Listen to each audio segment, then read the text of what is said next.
will be moderating our first sessions of Asia Corporate Innovation Summit. And our first speaker for this summit is Mr. Amit N. Carr. He is the Director of Global Pursuits, EMEA at AVEVA, United Arab Emirates, who will be speaking about how tackling digitalization holistically will be able to take your companies to the next level. In more specific terms, the title of his presentation would be Post-Pandemic Fitness, how a holistic approach is essential to make your organization physically and mentally fit for the future. So, ladies and gentlemen, my friends all over Asia, please give a round of applause. We welcome Mr. Amit N. Carr. Hi, good morning, Amit. How are you? Selamat pagi. I'm very well. Thank you very much, Indra. Selamat pagi. Terima kasih. Thank you very much for being able to come here to the event. We've been looking forward to hear your presentations, and I believe we will learn a lot from you. And your topic is very interesting. But we don't have much time, actually. So you will have about 35 minutes to present your slides, and then we continue with the Q&A for about 15 minutes. And for everybody attending these sessions, if you have any questions during the sessions, just please type your questions on the chat box on the right side of your screen, and then make sure you have you type question in bracket before you type your question, so I know that that is a questions you want to ask to Amit. And then I will read your questions at the end of the sessions, and Amit will answer your questions. Okay, without further ado, please, Mr. Amit. Okay. You may begin your presentations. Great, Indrawan. Thank you very much. So first of all, I just want to say thank you again to the organizers for the opportunity to speak.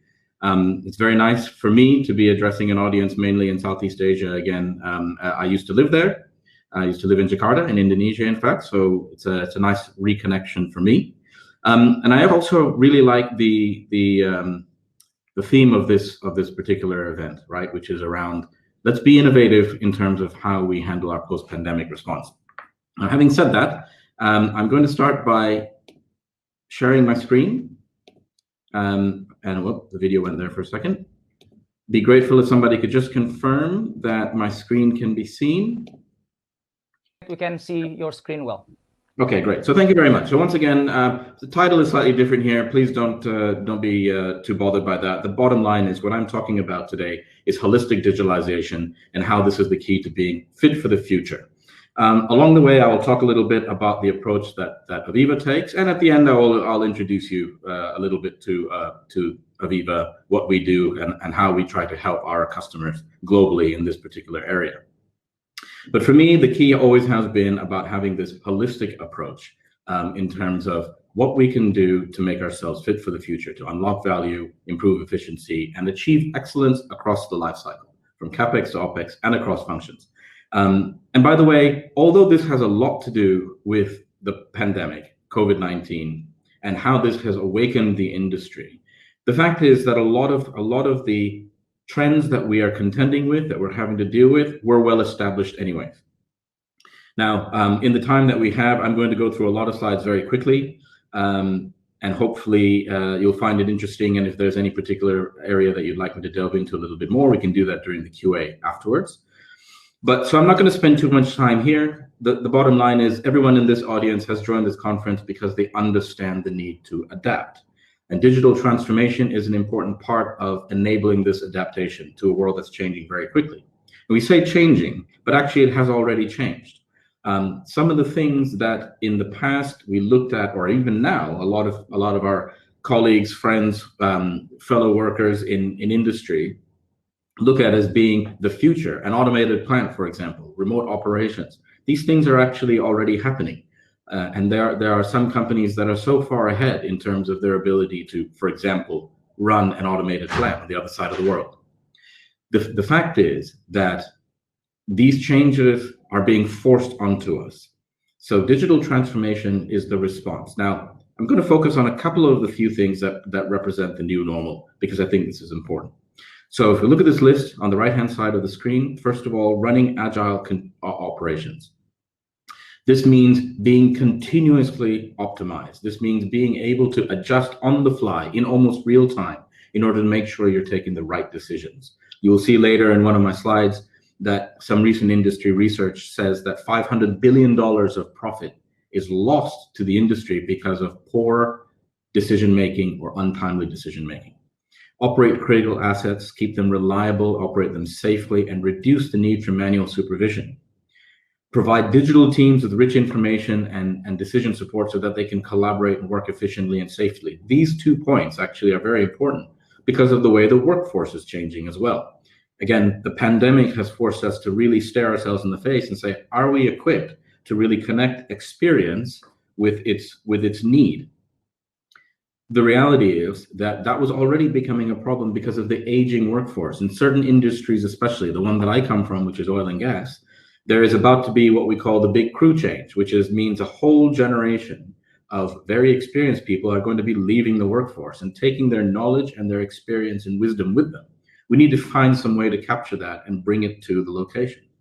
Reduce environmental footprint and operate in a sustainable way. This is increasingly important for everybody.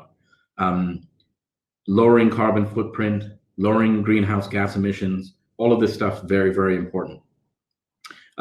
And driving higher efficiency for CapEx. This is going to be where I start in this topic, but the fact is, especially in heavy industries and oil and gas in particular, our traditional performance in CapEx has been poor. So these are the kinds of things that we're trying to change. So when we say, what do we want to be fit for the future? What does that mean? It means being able to deliver these things. Now, as I said, the industrial sectors are lagging. This is a graph coming from a study that AVEVA did a couple of years ago, along with an industry research partner. And it basically shows where various sectors of industry are in the digitalization curve. I appreciate in this audience, we may have people from multiple different segments or sectors, and your businesses may be anywhere along this curve. But the ones that we focus on tend to be in the heavier side: energy, oil and gas, manufacturing, automotive, marine. And as you can see, they're all down on the lower area of this curve. So there is a lot of work to be done. And that means being ready to change, which is why summits like the one that we're all joining in today are very important. This is where we share ideas. Okay. Now, in order to change, you need to measure yourself, right? So I refer to a quote here from the management guru, Peter Drucker, which I think everybody who is in a leadership position in any organization understands. You cannot improve what you cannot measure. Now, although this is very well understood, there is a problem. And the problem is that at a certain point, it becomes very difficult to manage increasingly and incredibly complex businesses. And that is the case with our industrial operations, and especially for large operations where our supply chains and value chains may actually be global. So really think about this. There is a point of complexity beyond which a business is no longer manageable. This is, for me, the fundamental problem.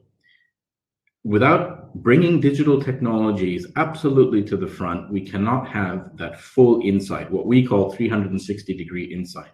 You cannot have that. And if you can't have that, then the complexity of the business will prevent you from measuring yourself and from improving yourself. And these are two concepts that, again, I'd like you to keep in mind as I go through the rest of my presentation. Okay, so let's start at the very front end of the industrial life cycle, the CapEx phase. So CapEx means capital investment or capital expenditure. This is where we invest in new facilities. Now, again, I appreciate we have probably a wide variety of people in the audience. My background is predominantly in oil and gas, and most of the research that we're referring to here is construction industry, but with a heavy focus on energy, oil, gas, and petrochemicals. So this is research from McKinsey. And the interesting point here is look at the performance. The average cost increase on a major capital project, so we're talking about the large, really complex ones, is more than 80% of the original budget. On average, 80% of the original budget. In addition to that, the schedule typically slips by 20 months, almost 2 years. So if you are an executive, you are a shareholder, you are a board member, you look at that kind of performance, and those figures are alarming. Now, the first thing obviously means the 80% typical overrun of budget is, I think the impact of that is very obvious. Actually, the second one is perhaps the more impactful. 20 months of slippage means almost a 2-year delay in terms of turning on the revenue stream that needs to pay back the investment. And when that happens, you also start to see a lot of pressure towards the tail end of the project that will result in unnecessary risk-taking or poor HSE performance, for example.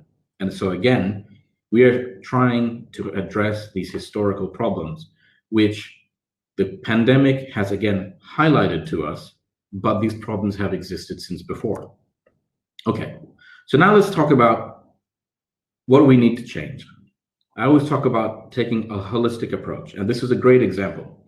So for those of you in the audience who are familiar with engineering in a major capital project, this will hopefully resonate with you. For those of you who aren't experienced in that space, I will try to explain it quickly as best as I can. On the left-hand side, we have what we call CapEx 3.0, the previous generation of executing a major capital project. And as you can see, there are lots of different players. You have engineering teams, you have subcontractors, you have package vendors, fabricators, constructors. And all of these teams, if you can imagine that as a landscape, as an ecosystem, all of these people are at the end of the day delivering to the owner operator. They're delivering the facility and they're delivering the information so that you can run that facility. But they're all doing it in their own different way. They're all doing it in their own systems using their own standards and specifications. And this leads to a lot of the traditional historical underperformance that we talked about. So when I talk about 80% over budget or 20 months late, yes, a lot of that comes from external factors, but a lot of that also comes from just the pure friction of working in this way. And again, the pandemic has highlighted the need for people to be able to collaborate, and being able to collaborate means having a shared data environment. We are able to do this today. We're using a shared data environment to enable me sitting in Dubai to present to you. That's one example. But when you're now talking about engineering, we're talking about having a space where engineers in different disciplines from different parties, different companies can interact. And this has the effect of reducing all of the traditional friction that was available that was part of the problem in the CapEx 3.0. So in CapEx 4.0, shared data environment, shared information standards and specifications, and now work is being done in a data-centric, truly digitalized way. And we're taking a holistic approach because we are applying that shared data approach to all of the traditional actors in this process. So whether you're the owner operator, whether you're the engineering, procurement, and construction contractor, whether you're a vendor, whether you're a commissioning party, whether you're another third party, everybody working together in one shared data environment, taking a holistic approach. Now, what does that do? That allows us to build up a digital asset as we build up a physical asset. And this is very important.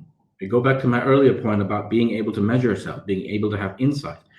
In order to understand the state of your physical asset, you need to be able to look at the digital asset of it. It's the kind of equivalent of being a human being and being able to pay attention to your entire body.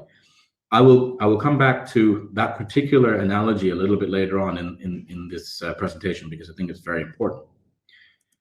Now, what does that approach mean when you are actually executing the project? So this orange line that I'm talking about here is the typical progress using the CapEx 3.0 approach of delivering a project.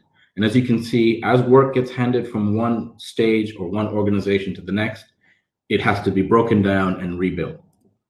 When we take this CapEx 4.0 approach, not only do we execute more work at every stage, we are also able to hand over from one stage or one party to the next without redoing so much of the work. And this is how we are able to say that we can actually bring the execution forward, we can do more work in a shorter amount of time, and help keep the projects on track and help defend the CapEx and defend the schedule. As we're doing this, we're also delivering that digital twin, which, as I said, gives you that ability to insight, to introspect, to measure yourself. Now, I have a great example of this. I'm not going to go into the whole detail because there's a lot to talk about still, but I want to make the point that this approach is a proven approach now. This is not some conceptual thing or a philosophical talking point. We have great examples. This is one example that I'm very happy to share, and actually it's from a project that is in your region in Southeast Asia. Major project around a refinery, and we brought this CapEx 4.0 holistic engineering project execution environment to this particular project. And I want to bring your attention to the point at the bottom here under the anticipated results and the actual results. So the anticipated results. This was what the owner-operators team, what the Shell team was saying when they looked at this approach, looked at how we're able to push engineering digitally and say, okay, what's the impact going to be? Their own assessment was that they would allow them to get to start up 1 year faster than their original schedule. So this is a very important point. But what actually happened was even more interesting, because after completing their pre-FEED engineering stage, they decided to abandon the project. Now, at first we thought, well, this is a bit of a missed opportunity, but actually the reality is the reason they were able to do that is because, or the reason they took the decision to abandon the project from the Shell side, the project is still running, is because they were able to see and understand much more deeply and much more quickly what the impact of that project would be to their investment portfolio and to their global carbon footprint. So first of all, they completed their pre-FEED engineering stage 2 months ahead of schedule, and they delivered at the end of that stage an equivalent amount of information that would have come typically 12 to 18 months later. So they were able to take a very, very important strategic decision 12 to 18 months earlier than under normal circumstances, saving themselves potentially hundreds of millions of dollars. So this is a great example of how taking this holistic approach can really have a real world impact in terms of CapEx performance. Now, there is an issue here that I would like to address. So remember the slide I showed at the beginning, which talks about how our typical process, the old approach, leads to an 80% overrun and a 20-month typical delay on a major capital project. And yet companies, leadership seems to be a little bit hesitant to invest in the digital capabilities at the beginning of a project. That's where the decision needs to be made, and I'll show you why. So this flat line here represents the expected performance of the project, which is that on day one, you have a certain expected TIC, total installed cost, and you expect that number to stay more or less the same until you finish the project at some future point. So you start off the project and you say, for example, it's going to cost us $5 billion and we're going to finish on this day. But the reality is that as we go through the project, the costs escalate out of control, and then we get the schedule delay as well. This is our traditional experience, right? Now, this is what we expect and what we allow ourselves to accept if we just continue to do things the way we've always done them. If we go back to our traditional way of executing projects after the pandemic, then this is the experience we're going to have again.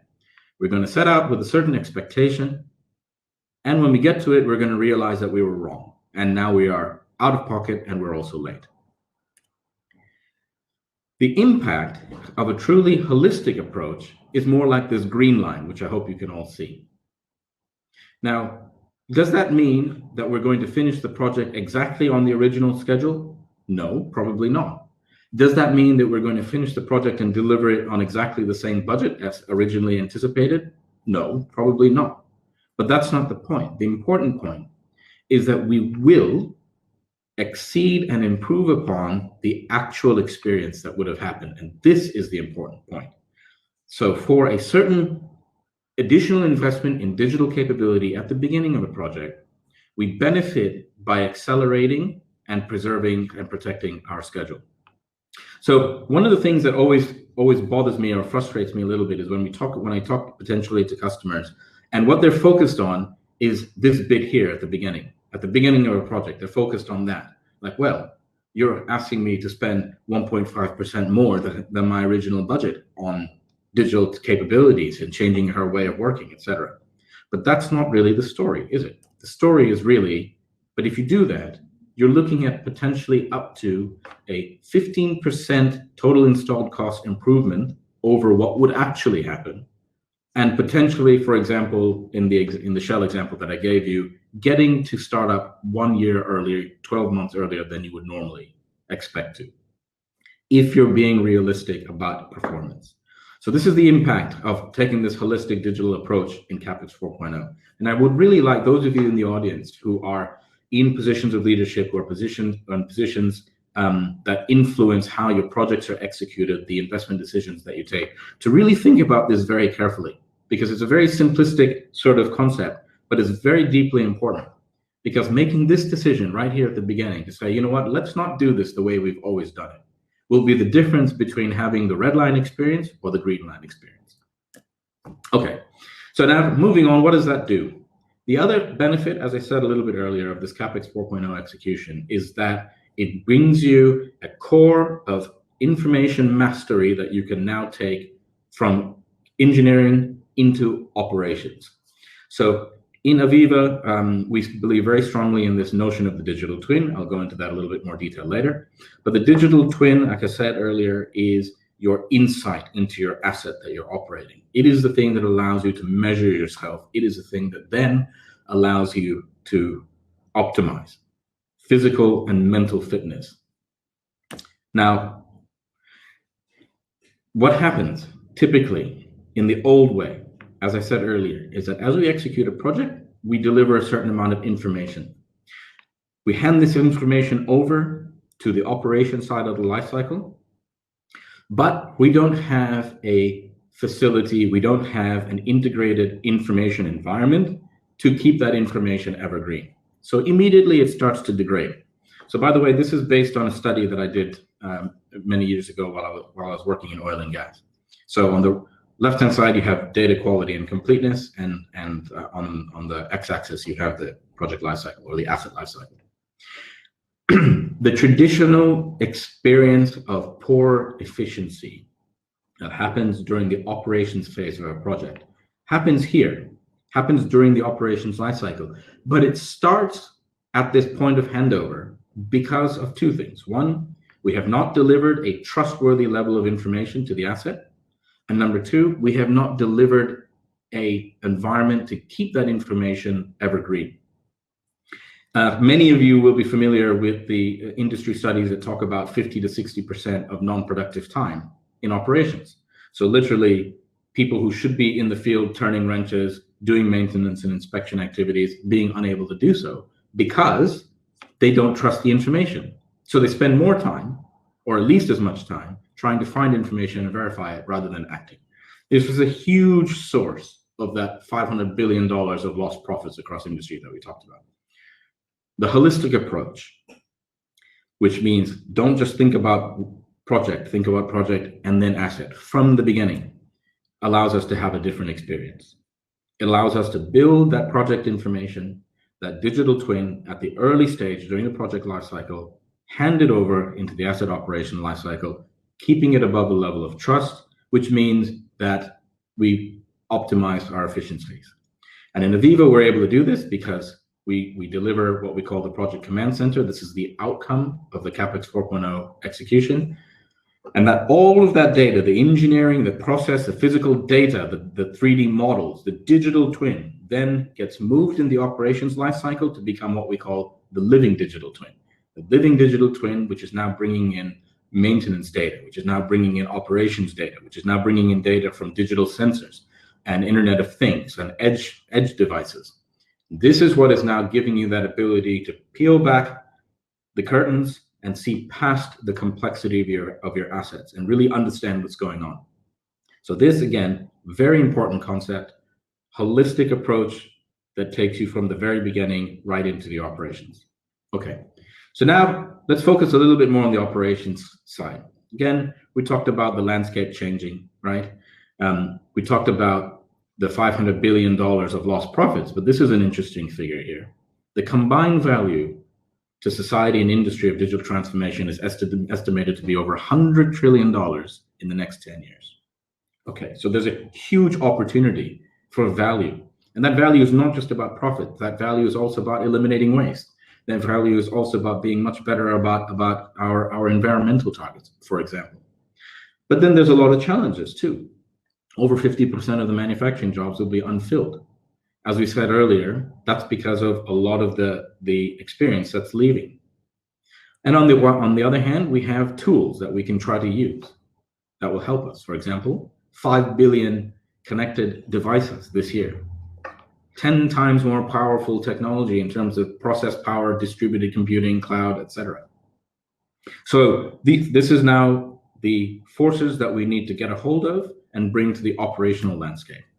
Okay. So if we talk about bringing digitalization into the operations side, we can see that, again, we have some proven outcomes, which I will go into a bit more detail later. But the bottom line is that on average, we're able to show that companies can reduce their OPEX by 3.6% while increasing operational efficiency by over 4%. And I will bring some specific focus to this ADNOC example later on, where by ADNOC is the Abu Dhabi National Oil Company, I'm sure many of you know. They have very extensively used our technology in one of their key digital initiatives recently, and they believe it has unleashed over $1 billion of value for them. Now, as we go into this operations phase, I'd like to give you an analogy of the human body. So I mentioned this a little bit earlier in the presentation, and now I really want to talk about it in a bit more detail. Think about your industrial facility and compare the insight that you have about that. And it doesn't have to just be your industrial facility, by the way. It can be your global supply chain. It can be whatever your business model is. If it's a complex one, compare the lack of insight that you have there to the tremendous insight that you have as a human being. Most of this happens through the brain and the nervous system. Now, your body has lots of different services. You have the muscular skeleton, right? The musculoskeletal system, which is muscles and bone and ligaments and tendons. This is your physical body. Then you have various services. You have the cardiovascular system. You have the respiratory system. You have the gastro system, right? So all of this thing is doing various services in your body, pushing blood, bringing in oxygen, metabolizing, et cetera, et cetera, et cetera. And then in the meantime, your brain is processing all of this information. For me, it is a wonderful example of what digital technology should be doing for our businesses in the not too distant future. Let me get very specific about this. Your brain is literally processing billions of data points second by second. Most of it you're not aware of, actually, because a lot of it happens automatically. Your breathing, your heartbeat, your movement, you don't really have to bring your conscious focus to it. And yet, if something happens, your body takes action immediately. So imagine you're walking barefoot in a park. You can feel the breeze, you can see the sunlight, you can smell the grass, everything is fine, but you are able to do it effortlessly, efficiently and effortlessly. But if you step on a thorn or something, a rock, a sharp rock in the grass, you step on it, immediately, within milliseconds or even microseconds, your body takes action. Your nervous system realizes that it has stepped on something, this is a potential source of danger, and takes a local action. Your body will instinctively lift your foot up. And by the way, that happens even before the message gets to your brain. Your brain is then alerted and made aware so that you can then continue whatever remedial action you need to take. But actually, the immediate action of lifting your foot up off the ground happens involuntarily. This is a great example of how what the kind of awareness that we need to bring to our operations, and in particular to our industrial operations through digital technology. We should be looking at that and saying, how can we try to mimic that in terms of operating our businesses? And the thing is, we're getting there. So in AVEVA, we call this edge to enterprise. We believe that with the right set of tools and in the right way of working, you can bring almost that human level of awareness and cognition to your industrial operations. I'm not going to go into this in a lot of detail. I'm always available. Please feel free to ask questions. But the whole point is this kind of architecture that I'm showing here, where we have sensors, IoT, edge computing devices at the asset location. We have an accumulation of data through applications, historian databases, operational management interfaces at the control room, or what we call unified operations center. And then we're able to bring that all together through the power of the cloud, through the power of collaboration networking, across the enterprise or the HQ level. And this is really mimicking the way the nervous system works with the human body to kind of bring that localized and general awareness and response. If I get into this a little bit more detail, again, this is now bringing that holistic view from top to bottom across functions. So I said at the beginning that we need to think about holistic digitalization as being across the life cycle and then also across the functions. And in this case, this is how we look at it. So these are the levels of what we call a digitalized plant. You can also call it a digitalized operation. But at the bottom level, you have your enabling or foundational technologies, such as edge, such as IoT, such as cloud, such as big data. You then have a level of asset information management, which is basically dealing with and managing with all of the information that's being thrown up through these processes. And then you have your manufacturing systems. These are enabling two key concepts: the digital living twin, the living digital twin, and the connected worker. This is where the work happens. And then at the next level, you have new digital technologies such as mobility, such as simulation, such as robotics, to kind of bring all of that together and enable that collaboration. And then you have the Unified Operations Center, which is our name for the visibility that this all brings you. Now, this is, again, just to make the point that what that does is it gives you 360-degree insight across your operations at every level. The ADNOC example that I gave you earlier is an enterprise level view, but that same approach, the same holistic approach, using that same sort of architecture that I just showed you, can bring that power of that visualization and collaboration down to every level of your asset and organization. And that means that you can now drive visualization and collaboration across your whole enterprise. And this allows you to take more effective real-time decisions. And for me, this is almost the most fundamental point around what is fitness post-pandemic, even if there was no pandemic. What is fitness for the future mean? It means having the visibility, the insight to take effective decisions in a timely manner that are optimized given the constraints, requirements, and objectives of you and your business. And the holistic approach to digitalization can enable that. So I'm going to give you just a few examples. This was a customer of ours in Korea starting up a propane dehydrogenation plant. I always find it hard to say that word. But this is PDH. PDH is a relatively new process in industry, and in many places there's not a lot of experience.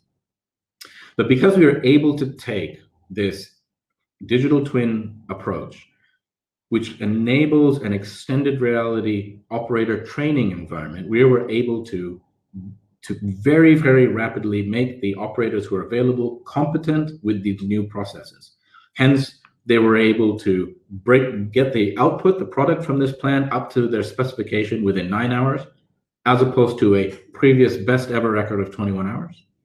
And the plant reached 100% capacity in half the time recommended or expected by the process licensor. Now, they talk about a rough benefit of $2.5 million.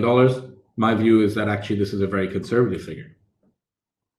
Another example, this is BP. BP using our technology in the cloud to help run their planning of an optimization of their crude buying and selling decisions.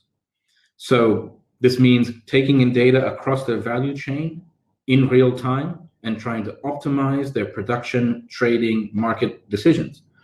So they were able to reduce the running time of their planning model from 7 hours to 3.25 minutes, less than 3.5 minutes. And just that in itself allowed them to add an additional 70 cents of profitability per barrel in their commercial operations. And when you think about an organization like BP is doing millions and millions of barrels of operation a day, that adds up to a lot. This is the ADNOC example that I gave earlier. And this is a wonderful example of taking a holistic view.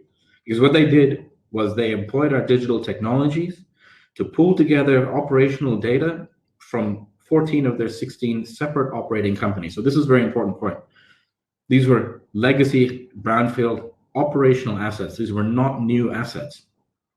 But being able to take advantage of the technology that's available to us today and using AVEVA and AVEVA platform to bring all this data together, they're able to, from a single room, have visibility across the operations and thereby improve their planning and monitoring.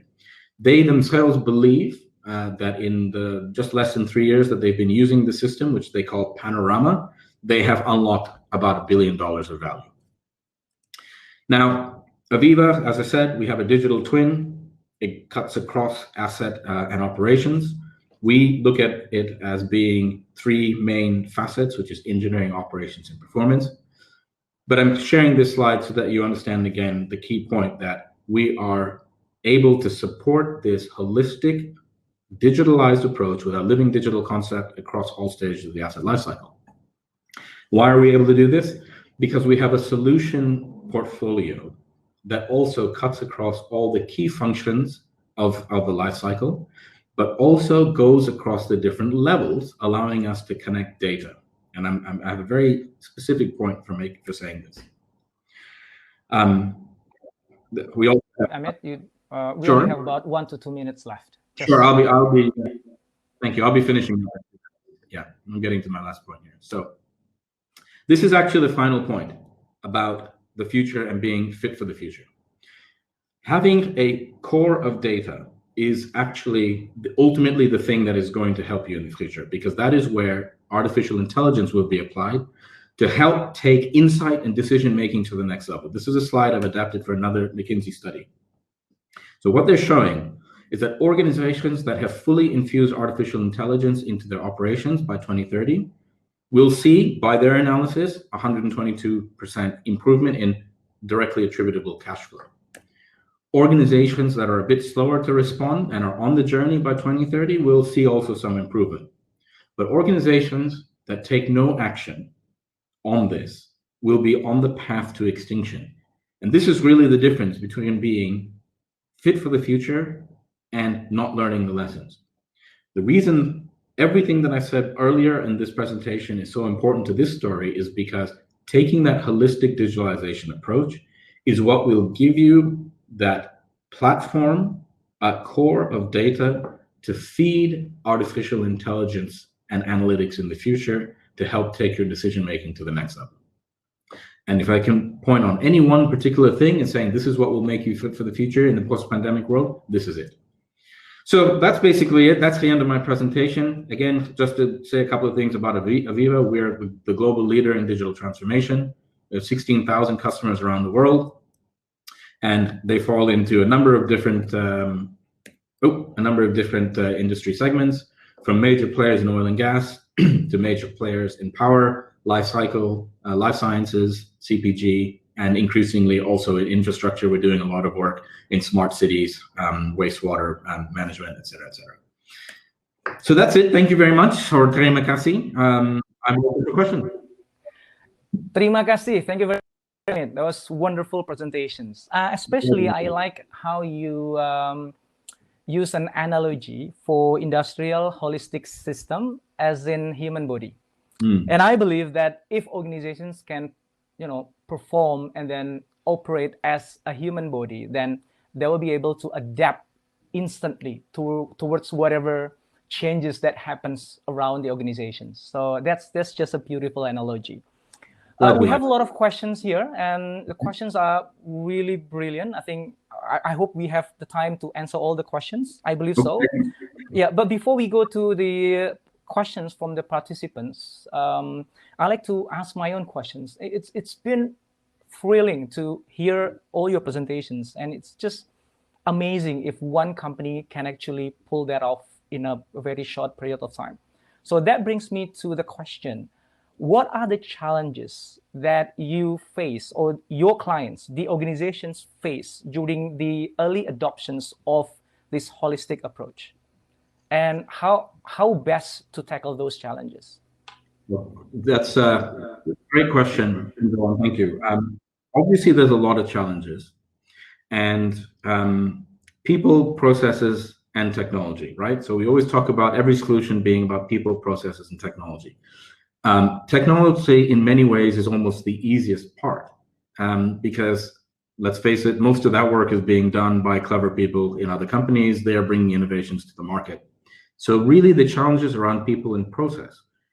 People, for many reasons. One is people are very busy doing their jobs, right? So a lot of the resistance to change, it's just that organizations typically are, only staffed up to be very close to their requirements, and everyone is busy. So who's going to run this digitalization agenda and really focus on making sure that the whole organization has bought into the process? And then I use the word process in a different way, but of course there is all those legacy ways of working. So that's another big challenge, is that sometimes, not always, but sometimes the processes themselves need to change in order to really take advantage of what digitalization can bring. I'll give you a great example. We have customers, I won't name them specifically, who want solutions such as the one that I just showed you from ADNOC, right? Very, very impressive looking screen that's bringing in live data from a number of different assets. Looks almost a little bit futuristic, but where's that data coming from? So in some cases, we have situations where our customers are saying, yeah, this is what we want. And by the way, a lot of this data is on Excel spreadsheets. Well, that's not really digitalization, right? If you have a process to bring data to make decisions, but the underlying delivery of that data has not changed, and you're still doing it on the back of spreadsheets that are dependent on individuals to manage, and what happens when the individual who runs that spreadsheet has a sick day or is on holiday, well, then that's not really digitalizing, right? That is an uncertain or a half-baked attempt at changing. So that, I would say, that those are some of the biggest challenges, right? It's the people and the process element that is the most difficult thing to change. Another key thing is an understanding of the business case. So that's another reason why early on in my presentation, I tried to focus a little bit on what the business case actually means.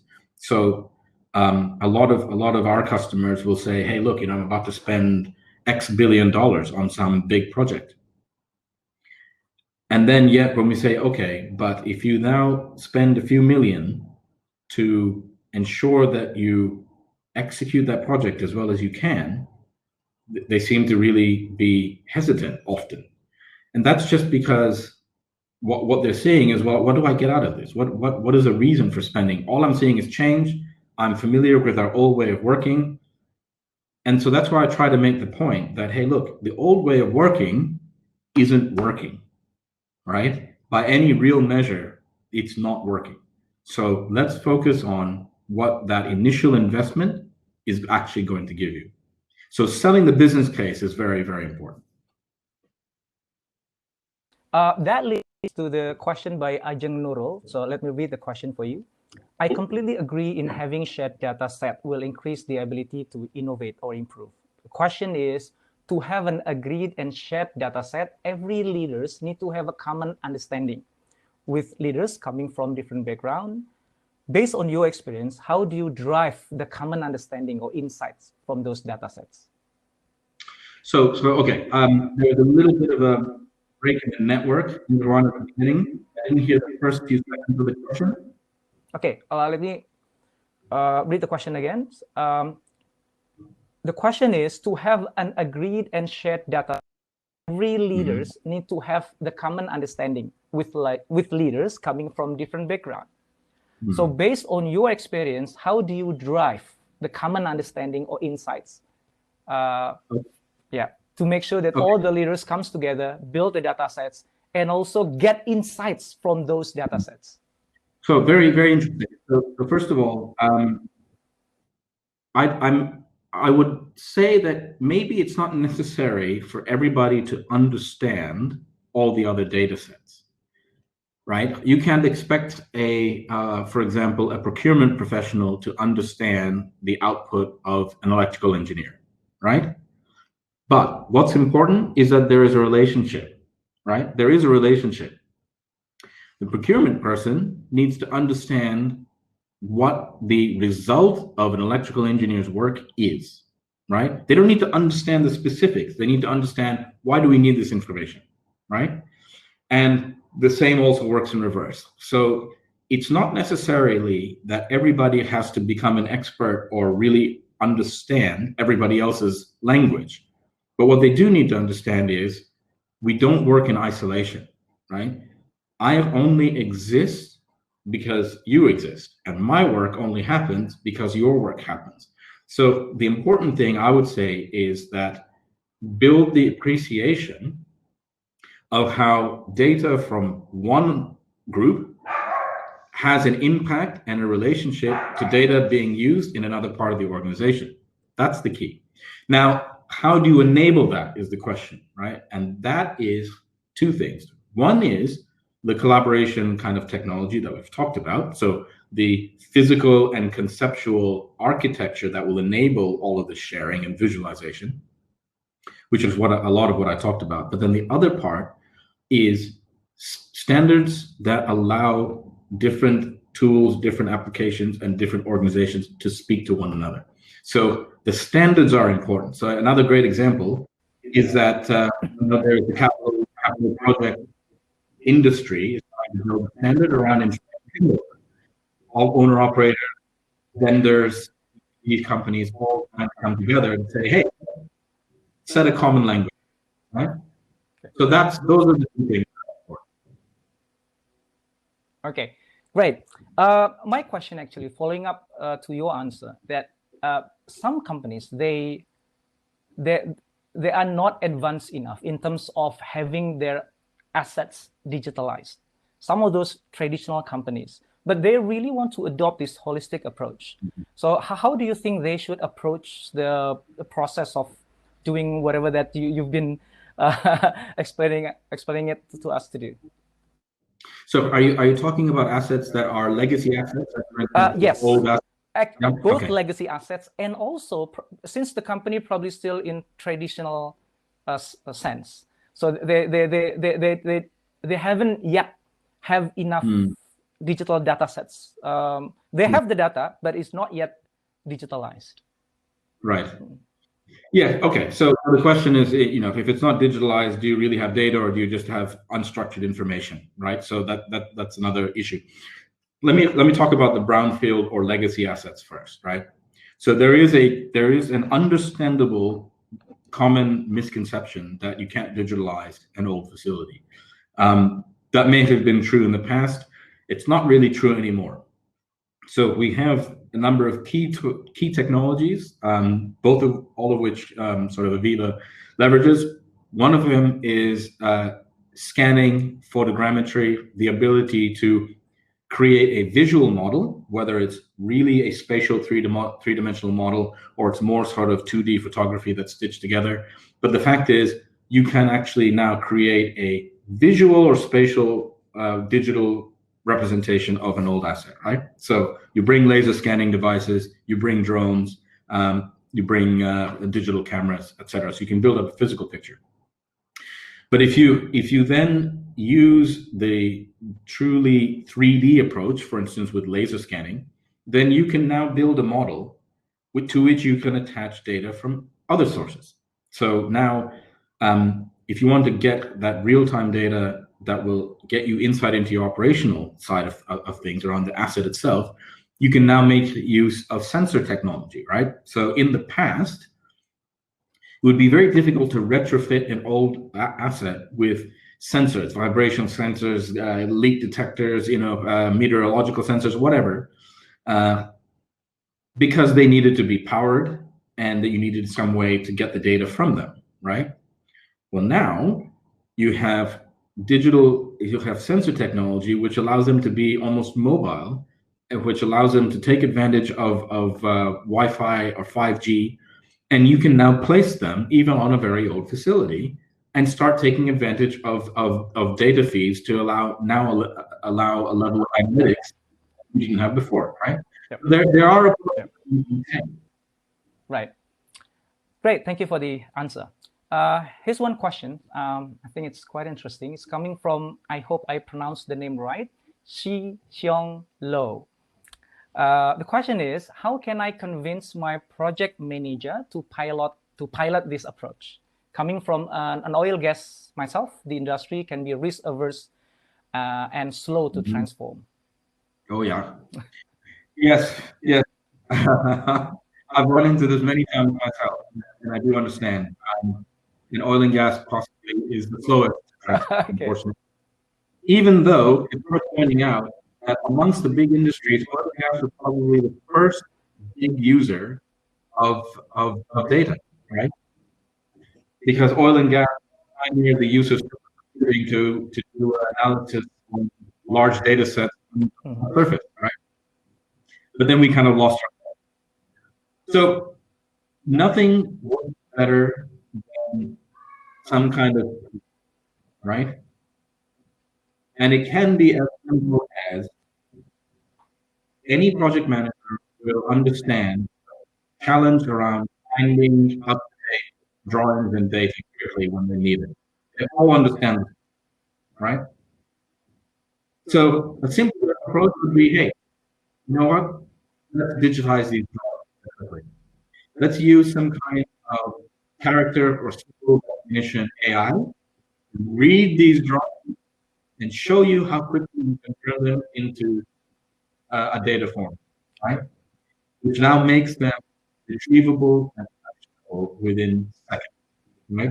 So that's just a small example. The other thing, of course, you can also do is call me, and I'll come and talk about the business case. Okay, so small steps, quick win, and then start from there. Small steps and quick wins are important. Yes. Yeah. Okay, there's a question by Winnie. How about the security issue in digital transformations? Many people are arguing that by being digital, it means that our data, especially for company that has their own formulation to win over the competitors. So sort of like how you protect, make sure that you can protect that from the competitors. So you're talking about your IP, you're talking about what competitive differentiation you have that's embedded in your data. Okay, so look, I can say that I'm not a domain expert in this particular area, right? All I will say is there is a balance in life to me, the judgment call. And the judgment call must be exploit my data to stay ahead of the pack, right? Because if you don't do that, your competitor is going to figure out what you're doing, right? Or they're going to arrive at a better way of doing it. So you can take the approach of keeping it close to your chest, and then eventually losing the advantage that you may have today, or being open about it and challenging yourself to stay ahead. That's one thing. The other thing, of course, is that you can make architect choices around, where you keep your data in-house and what you expose, right? So no one is saying that in order to be realistic around how you digitalize, that you need to expose everything to all that's not the case, right? Even if you're trying to benefit of cloud to enable collaboration, to enable the computing, you can use a private cloud. Okay. And actually the cloud is safer than our typical on-premise, right? So don't take the approach that digitalize means exposing all my secrets. That's not the case. Okay, so it's secure. Simply said, it is secure. It's secure. Okay. Here's a question from Hendra. During the pandemic, some of our assets are not utilized. How to make our cost of these non-utilized productive assets, such as trucks, heavy equipments, etc., to be monthly effective, efficient OPEX digitally? What steps should be taken at first? Oh dear. I must admit that I might not be qualified to answer that question. So again, if I've understood the question, it's like, how do we optimize the revenue that we can get from some of these assets which may have been underutilized, stranded, as a result of the pandemic? Yeah. Okay, so look, again, I would say that you need to look at what are the revenue opportunities that are in front of you. What is it that you can do with these assets? Trucks, you have a fleet of trucks. I don't know. Maybe you need to think about what were you doing before? Why are they underutilized now? Is it because the operation that they were performing before has shut down as a result of the pandemic? Well, is there another operation? Right? Is there another market that you can fill with those assets? Maybe there is. There probably is. And the question is, do you now have the insight to realize what that opportunity is and exploit it? I would argue again, there is a potential case there to digitalize. Are your trucks equipped with vehicle and motion, motion sensors, right? So that you know where they are. Are they GPS tracked? If they are, then you can optimize your utilization of those vehicles. It's like what Kareem or call it Kareem, Uber, right? Those vehicles and those drivers, Uber knows where they are and what they're doing at every second, right? Okay. That allows them to optimize the revenue that they get. And you can take a similar approach, right? So if you have a fleet of idle trucks, if you have the opportunity to manage some other revenue stream while being kind of build back up your traditional business model once that comes back on stream, well, fine. You just need to know where they are. I know what Jakarta is like, but I know traffic in Jakarta, right? Yeah, that's not an easy question. It's a more business perspective questions. Yeah. Yes, I think we have time for one more question, a quick one, and I'm trying to combine two questions. One from Josie Suryadinata, and the other one is a question from Yude Agustian. The question is around human capital capability. See, for a company to be able to adopt all these digitalizations, how do you make sure that they have that capability to actually perform those operations digitally? And how about the mindsets that needed to be there in order to speed up the process? So how do you tackle that? Yeah, great question. So in terms of capabilities, what people will have to do will change, right? So as software and robotics becomes more capable, it will undoubtedly take over a lot of the work that human beings used to traditionally do, which means we now need to change, right?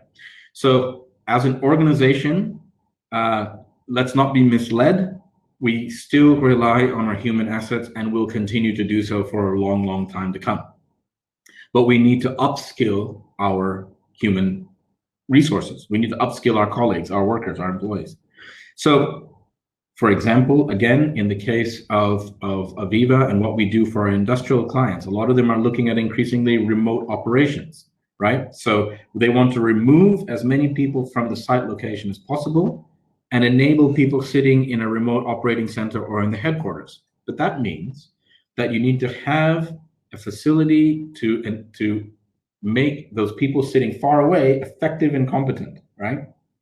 And that's where, again, a holistic approach where you have a digital twin that really enables this kind of unified learning, that's what we call it in AVEVA, unified learning, means that you can have that information, that training environment, that competency development program, and spread it to wherever you need it. So that's a very, like a targeted approach.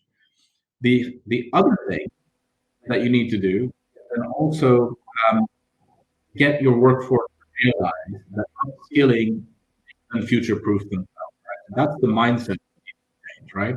We all know we learned at school that help you 10, 20, 30 years later, right? So you need to be learning and putting those collaboration tools in front of people, help them getting into that concept of learning mindset. Thank you. Thank you so much. Amit, it's been a great session. I learned a lot, plenty of insights, and I believe all the participants will have the same inspirations as I've been having since the first minute you are sharing your presentations. So again, thank you very much, Amit. Ladies and gentlemen, we will take a 5 minutes break, and when we come back, we will be having our second sessions with Michelle Hamilton from Maybank Indonesia. So thank you again for participating, and thank you again, Amit, for sharing your insights. Thank you. I'll see you in 5 minutes. Thank you.